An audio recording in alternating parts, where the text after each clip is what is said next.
Now here's the uncomfortable truth. Toyota built one of the most convenient security systems on the road. Passive entry, push-button start, walk up, unlock, drive away. And buried inside that convenience is a setting most owners don't even know exists. A setting that can quietly disable how your Toyota protects itself. Before we get into this, do me a quick favor. If you own a Toyota with keyless entry or push to start, hit like, subscribe, and comment your model and year. Not for hype, for awareness. The more Toyota owners who see this, the fewer end up learning it the hard way. The smart key system is not just a key, it's a network. Door handle sensors, antennas, body control modules, interior receivers, and authorization logic all working together. When everything is enabled and functioning normally, hence, the car knows exactly when to lock, unlock, and stay secure. But when one setting changes, the system doesn't fail loudly. It fails silently. Many Toyota models include a smart key disable function or mode designed for specific situations. Long-term parking, battery preservation, valet scenarios, service work. The intent is legitimate.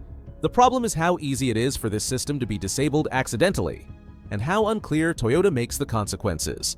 When the smart key function is disabled, the vehicle may still start. It may still unlock manually. It may still appear normal, but passive locking behavior changes. Automatic locking can stop working. Proximity unlock may behave inconsistently. Confirmation beeps may not sound. The mirrors may not fold. The owner walks away thinking the car is secure. In reality, it may not be. This is where many "my Toyota unlocked itself" stories begin. Owners assume the car malfunctioned, but in many cases the system was simply no longer operating in full smart key mode. Then there's valet mode. Valet mode is designed to restrict access to certain vehicle functions. But depending on model and configuration, valet settings can alter how locking and unlocking behave. Owners hand over the car, get it back, and never fully reset the system. Again, nothing obvious breaks. The car still drives, the car still starts. But security behavior changes. Now layer in key fob glitches. Toyota key fobs are constantly communicating when nearby. If the fob battery weakens, the signal becomes inconsistent. The car may unlock but fail to relock. It may respond to one handle but not another. It may fail to confirm locking. Combine that with a partially disabled smart key system and you have a perfect storm. The owner trusts the system. The system is no longer behaving as expected, and this is where theft risk increases, because thieves don't need a fully broken system, they just need inconsistency. Another issue Toyota owners rarely connect to security is interference. In 2026, wireless interference is worse than ever. Apartment complexes, parking garages, dense neighborhoods, and commercial areas are saturated with signals. Toyota acknowledges that interference can prevent proper communication between the key and the vehicle. That means lock commands can fail without warning. If the system is already partially disabled or altered by a setting, the failure becomes harder to detect. Then there's the convenience feature thieves love the most. Passive entry. Passive entry is designed to unlock the car when the key is nearby. But when combined with signal amplification attacks or inconsistent smart key behavior, it becomes a liability. Your Toyota doesn't know the difference between your key standing next to the door and a relayed signal convincing it the key is there. And here's the part most owners don't realize. A Toyota can still start and drive while being far less secure than it was from the factory. Starting is authorization. Locking is protection. They are not the same thing. This is why some stolen Toyotas show no signs of forced entry. The system did exactly what it was told to do based on the signals it received, or failed to receive. Now add lost or unaccounted for key fobs into the equation. Many owners lose a fob and never deprogram it. The vehicle still starts with the remaining key, so the issue feels resolved, but the missing fob may still be authorized to unlock and start the car. That's not paranoia, that's reality. Add OBD port access and things escalate quickly. Once inside the vehicle, thieves can attempt to program new keys if additional security layers are not present, and none of this requires smashing a window. This is why Toyota security issues in 2026 are not about broken locks. They're about settings, signals, and assumptions. The biggest assumption being this: if the car starts, it must be secure. That assumption is wrong. Toyota's systems are reliable, but they are not self-auditing. They don't tell you when security behavior has changed. They don't warn you when a setting alters passive locking. They expect the owner to know. And most owners don't. If this is already making you uncomfortable, that's a good thing. Awareness is the first layer of protection. Before you scroll away, hit subscribe. This channel exists to explain the stuff Toyota never clearly tells owners. Comment your Toyota model and year. Comment Smart Key if you didn't know this system could be disabled. And comment Lock if you've ever walked away unsure whether your car actually locked. I see every comment, because once you understand how easily Toyota security can be weakened without you realizing it, you stop trusting convenience and start verifying protection, and that's where real security begins. Here's where things get uncomfortable for a lot of Toyota owners. Your Toyota doesn't always unlock because someone hacked it. Sometimes it unlocks because the system thinks you're still there. Toyota's keyless system is built around proximity logic. If the car believes an authorized key is nearby, it allows access. That logic works incredibly well in clean conditions, but real life is not clean. Signals bounce, interference stacks, batteries weaken, settings change. And when that happens, the system can behave in ways that feel random but actually follow a pattern. One of the most common complaints Toyota owners report is this: they lock the car, walk away, and later find it unlocked. No alarm, no notification, no obvious explanation. This usually starts with the key fob itself. When a fob battery weakens, it doesn't fail all at once. The signal becomes inconsistent. The car may unlock successfully but fail to confirm the lock command when you walk away. The beep doesn't sound, the mirrors don't fold, but because owners are used to trusting the system, they assume it locked. In reality, it never did. Now combine that with passive entry. Passive entry means the car is constantly scanning for the key. If the system detects a signal it believes belongs to your fob, it may unlock automatically when a handle is touched.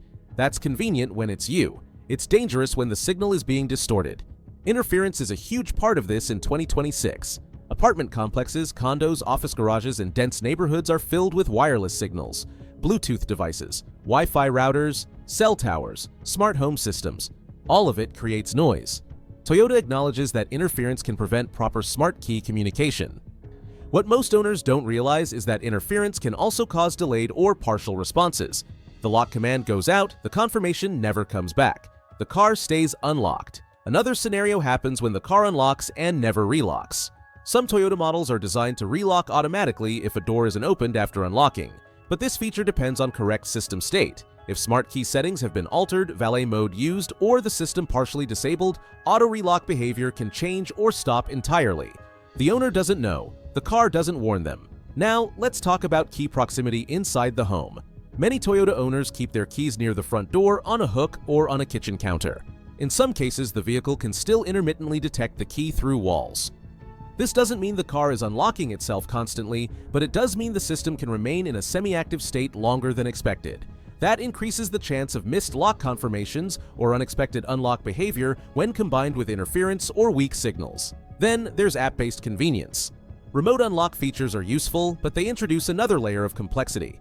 App glitches, delayed commands, or accidental taps can unlock a vehicle without the owner realizing it. In 2025, more Toyotas are connected than ever, and more owners forget they even have remote access enabled. The car unlocks, the owner never notices, hours pass, and from the outside, the car looks like it was left that way intentionally. Now, here's the part that ties this all together. Most Toyota owners think of security as starting authorization, but security starts with locking behavior. A Toyota that starts reliably but locks unreliably is not secure. This is why theft reports increasingly involve vehicles with no forced entry. The system didn't fail. It behaved exactly as it was configured and signaled to behave, and this is where assumptions become dangerous. Owners assume the car locked. They assume the system would warn them. They assume convenience equals protection. None of those assumptions are guaranteed. The fix starts with behavior changes. Always verify the lock, pull the handle, look for confirmation. Listen for the beep. If something feels off, don't ignore it. Next is maintenance awareness. Key fob batteries should be replaced proactively, not reactively. The vehicle batteries should be tested regularly, especially after 3 years. Weak voltage causes unpredictable behavior long before a no-start situation. And finally, settings awareness matters. If your Toyota has smart key disable options, valet modes, or customizable lock behavior, you need to know how they work. Not knowing is how security quietly degrades. Before you scroll, do this.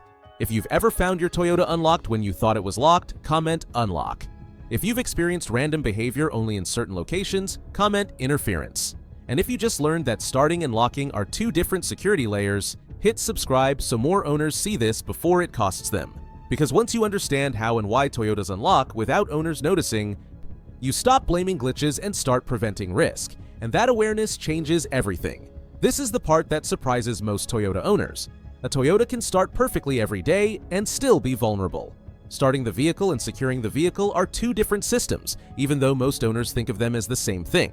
Push-to-start authorization only confirms that a valid key is present at that moment. It does not confirm how many keys are authorized, how locking behavior is configured, or whether the vehicle is protected after you walk away. That distinction matters more in 2026 than it ever has before. One of the biggest overlooked risks is unaccounted for key fobs. Many Toyota owners lose a fob, have it stolen, or simply misplace it. As long as the remaining key still works, the problem feels solved. The car starts, life goes on, but unless that missing fob is deprogrammed, it may still be fully authorized. That means someone else could unlock and start the vehicle without leaving any sign of forced entry. This isn't theoretical. It's a known issue across modern push-to-start vehicles, including Toyota.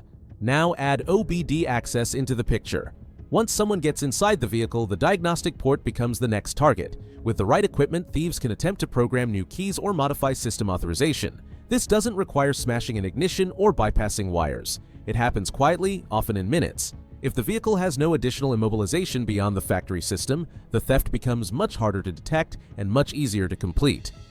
This is why some recovered Toyotas are returned with the owner's keys no longer working. The car still starts, just not with the original fobs. And here's where accidental security changes come back into the story.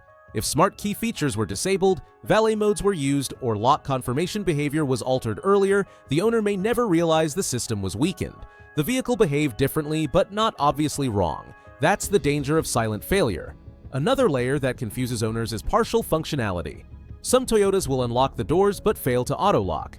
Others will lock but not confirm. Some will respond to the trunk but not the driver door. These are not random glitches. They are symptoms of a system that is no longer operating in a clean, fully enabled state. And yet, the car still starts. That's why owners assume everything is fine. Toyota does not give clear alerts when security behavior changes. There is no dashboard warning that says your passive locking is disabled. There is no message that says a fob is no longer communicating consistently. The system assumes the owner understands what changed. In reality, most owners don't. This is why theft stories often sound the same. I locked it. I had the keys. There was no damage. From the car's perspective, nothing abnormal happened. This is where modern Toyota ownership requires a mindset shift. Security is no longer a single action, it's a condition. A condition created by settings, signals, authorization, and habits. If any one of those changes, security changes with it. That's why prevention in 2026 isn't just about stopping thieves. It's about restoring clarity. You need to know how many keys are authorized. You need to know how your smart key settings are configured. You need to know whether your car actually locks every time. And if you don't know those things, the system is only as secure as your assumptions. The solution isn't fear, it's verification. Confirm locks visually and physically. Replace fob batteries proactively. Test vehicle battery health. Review smart key and valet settings after service visits. Deprogram lost keys immediately. And if anything about your Toyota's behavior feels inconsistent, treat that as a signal, not an annoyance.